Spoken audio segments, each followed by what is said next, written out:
carrier. Joining me now is Maya Wiley, former counselor to the mayor of New York. She oversaw the city's police oversight agency. And also here, former Congressman Tom Coleman, Republican from Missouri. Thanks to both of you. Maya, your view of this. What Tucker Carlson did was absolutely reprehensible because it is, as you pointed out, not true. And by not true, I mean he just lied to the American people, to his own audience. All the facts from the FBI to the Southern Poverty Law Center to the Anti-Defamation League has been documenting the increase of hate groups, and particularly white supremacist groups, as well as hate crimes. 2 points to reference to: if you look at the 2 highest months of hate crimes is in the history of our tracking the crimes. November 2016 was over 700 hate crimes that month. That was a record. That was the election. The second was after Charlottesville, when Donald Trump said, "You have very fine people on both sides." And the reason I say that, it is the denial of the existence of hate groups and the hate they propagate that helps support the increase of violence. There is evidence, there is research that has actually correlated that kind of refusal to denunciate, to say, no, we don't do that here, that is not tolerated, with the actual events of violence that we see in this country. Congressman, do you worry at this point that the basic facts we just laid out, Americans are concerned about terrorism, most domestic terrorism suspects are linked to white supremacy, the sources there are federal data, including Trump's own FBI director, that it has become a part of a political project, and I want to be very clear, of some, not all, but of some of the president's defenders to minimize or lie about those facts? Well, there's certainly evidence of that, Ari. A whole host of leaders from the Congress got on TV after these terrible episodes that we just saw and said it was because of video games, that video games was the cause of all this. Such nonsense like this. The entire world has video games. They don't have but let me press you like on this. that. Let me press you on that because we've covered that. Video games is whataboutism. That's look at something else. Yes.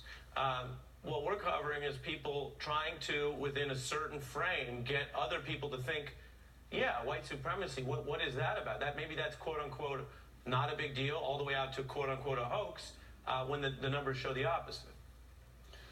Well, I think the American people, and I think the vast majority of the American people, know what racism is. They understand what's happening here. This is a defining moment, not only in this political campaign, but in the history of this country. I believe that Donald Trump has done himself much harm politically. I think you will see polls that will come back that the vast majority of Americans see this what it is. The man has no credibility. He spews hate.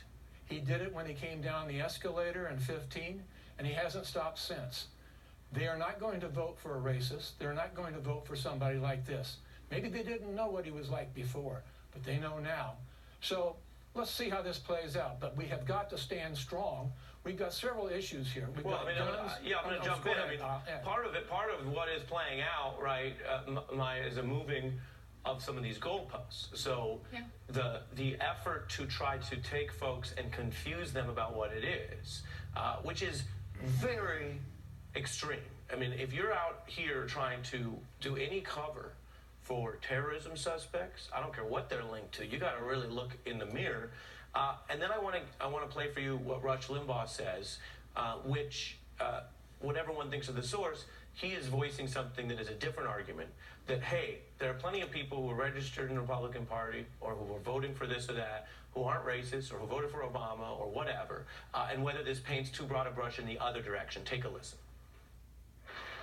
The vast majority of this country do not believe Donald Trump or you or me are white supremacists. They don't believe that we are in favor of white nationalism, but the drive-by media is trying to once again convince everybody that everybody thinks of Trump that way. They then act and behave as though everybody thinks this, and that you conservatives and Trump, you have to show us that you are not, which is impossible. It's like proving a negative. You can't do it. well, that's not true. You absolutely can prove you're not racist, usually by your actions and by your words. And I think what we've seen from Donald Trump, and unfortunately, and I think to your point to Mr. Coleman, not new, but perfected in a very dangerous way. I would say perfected in the sense of being very explicit as opposed to implicit, is this use of blacks are criminals, right? Or Latinos are invaders. This is very explicit language that white supremacy uses. Or Muslims are terrorists. So you're taking something that was really lethally powerful in a certain immigration framework, and all of a sudden it's blowing up in their face. That's right. And here's the point. When you track the language of white supremacist groups, they use language like invasion for immigrants of color from Central America. Not all immigrants. They don't use invasion for Polish. So it's very racialized language, even when it doesn't use the terms of race. And my point about Donald Trump is what he has done is said, it is now okay. I am now going to use language we never, as Republicans, thought was okay to use in the past to have a policy debate in the recent past. Right. Maya Wiley and Congressman Tom Coleman, an important discussion on the facts. Thanks to both of you. When we come back, you're going to see these new protests.